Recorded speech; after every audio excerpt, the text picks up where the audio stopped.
नादरा जो है उसकी पहली तरजीह है कि तमाम ख़वातीन जो हैं वो रजिस्टर हों वोटर लिस्ट में, क्योंकि सिर्फ ये आपके राइट ऑफ वोट की बात नहीं है, बल्कि अगर ख़वातीन जो हैं रजिस्टर नहीं होंगी, शनाख्ती कार्ड नहीं लेंगी, तो वो प्रोग्राम जो कि गुरबत से रिलेटेड प्रोग्राम है, या अगर वो डोमेस्टिक वायलेंस का शिकार हैं तो वो रिपोर्ट भी नहीं दर्ज करा सकती और एहसास प्रोग्राम से पैसे नहीं ले सकती।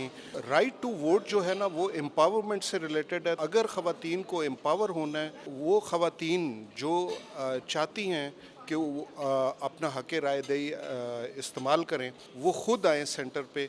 हमने जुमे के दिन उनके लिए रजिस्ट्रेशन रखी है। नंबर 1 उनको प्रेफरेंस देंगे, वैसे तो पूरा हफ्ता करेंगे, लेकिन जुमे का दिन हमने कहा कि ख़वातीन स्पेसिफिक डे है।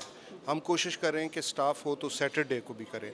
हम मोबाइल रजिस्ट्रेशन वैन्स चलाना चाहते हैं पूरे पाकिस्तान में, जो कि इक्विप्ड जो स्टाफ्ड हों, वुमेन स्टाफ्ड हों, ख़वातीन ड्राइवर से लेके मैनेजर तक ख़वातीन हों। मैं ख़वातीन ड्राइवर ढूंढ रहा हूँ वो मोबाइल रजिस्ट्रेशन वैन चलाने के लिए।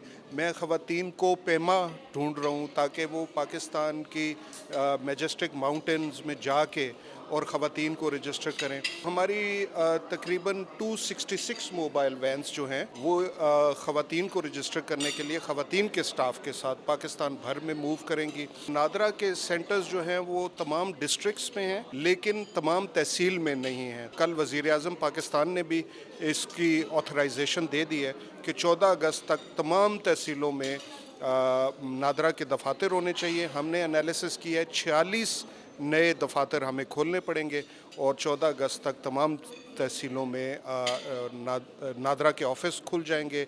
फिर कोई जवाज़ नहीं रहेगा ख़वातीन के पास कि वो रजिस्टर ना करें।